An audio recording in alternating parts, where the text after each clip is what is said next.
All right, welcome back to the channel. We are going to talk about 5 easy plants to start your garden for the springtime. Now's the time to get those seeds into some soil. I have got tons of plants here. Let me show you. Now that whole tray there is tomatoes. In fact, all 3 shelves are tomatoes. I have tons of pickling cucumbers. And in these 2 domes, I'm having peppers, all kinds of peppers. Over here I have flowers, I have some herbs like rosemary, thyme, and then up here I think I have a few other flowers up here, and yes, those are flowers up there as well. Now you may be asking, why do I have like over 300 tomato plants? I'm actually going to be selling some at a farmer's market, so that's why I have tons of peppers and pickling cucumbers and the tomatoes, because those are the 3 things that I'm going to be selling at farmers markets.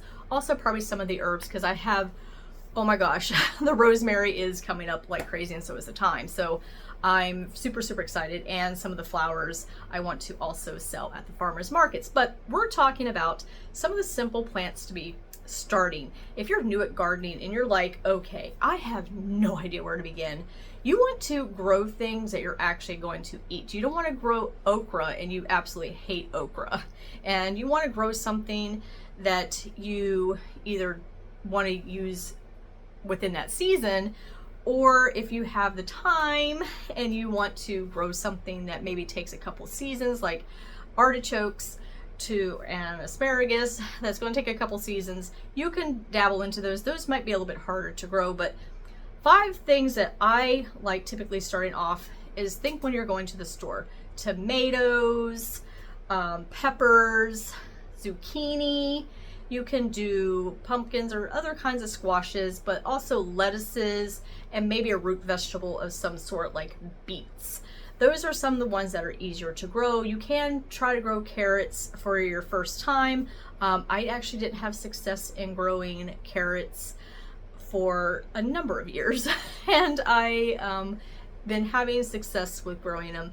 I had to do some research on how to successfully germinate them, because I wasn't germinating them properly. I was burying them. You don't want to cover carrots, so when you're planting carrots, you just sprinkle it and you put a piece of cardboard over it and wait till they sprout.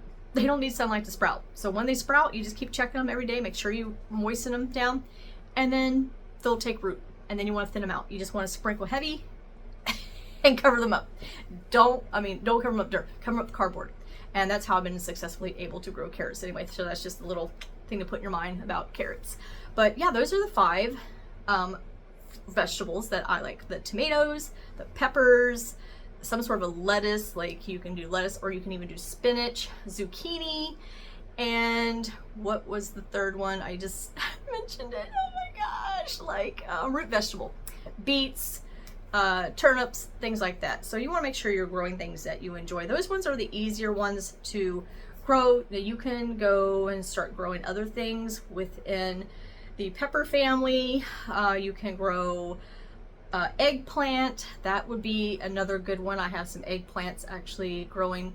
You want to just make sure you read your seed packets. I have my peppers in domes because they do better being germinating in more hot, wetter, moist environments, as to where my tomato seeds, they just sprout like crazy. So just make sure you're just reading the seed packets. You also want to grow things that are going to be within your area, in your zone. So getting your seed packets locally. You don't want to be getting seed packets, from up north if you're living down south. You want to make sure you're in the right zones for that. I would typically stay away from box stores buying seeds, because you don't know where those varieties come from. And some of those, I've not had a whole lot of success with germination, or then once they did germinate, they didn't grow so well, because I'm in zone 8A, and some of them just didn't do so well in my area, or they just, and I'm kind of under the impression that sometimes I think they x-ray the seeds. I don't know, that's just my opinion. I don't know. And yeah, so I'm just going to not talk about that, because I don't want my video to get pulled down because of false information. But anyway, so yeah, those are the 5. And for seed starting, I used to buy seed starting soil.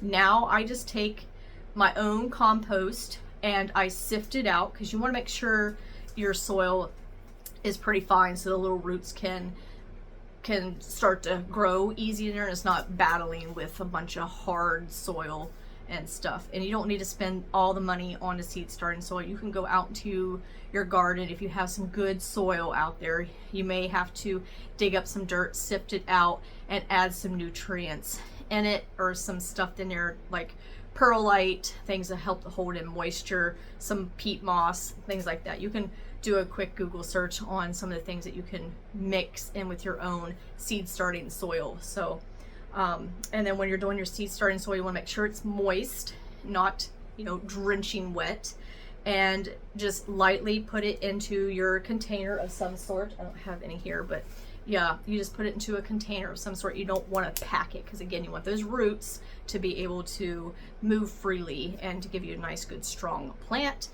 And you just want to make sure you keep the top spritzed down. You can use a spray bottle, or you can use like something like this right here. It's just a little pump, and then you can just spray it. I don't have any air in it.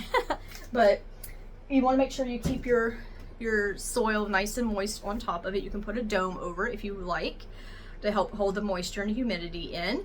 And then once the seed sprout gets up, you're going to have your sprouting leaves, and then you have what we call our true leaves. And once it gets your true leaves, then you're going to want to water from the bottom. So we have these little guys here, and they're going to eventually get their little leaves. Oh, I have one right here. Let me pause this. I know I have you all over the place. I'm so professional. But see, up there has 3 leaves on it. So these ones here, you can water them from the bottom. And I always put what they are on the container. And then I put the date that I started the seed. And these, they get a little leggy if they're not close enough. So when you're germinating, you want that light like on the soil, okay? And let me show you here.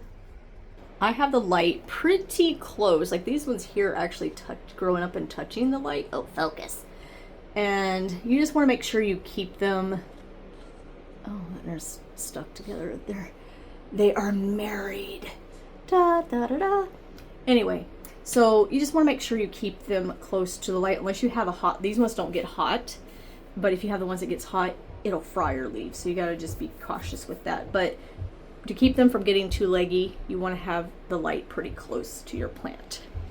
All right, so there's my tips for growing the 5 easiest plants that I know how to grow, and how to seed start real quickly. I know I didn't have anything to like show you how I do all that. I may have to do that. I may have to make a video when I'm seed starting some other stuff. But anyway, like, subscribe, comment, and I'll see you guys in the next video.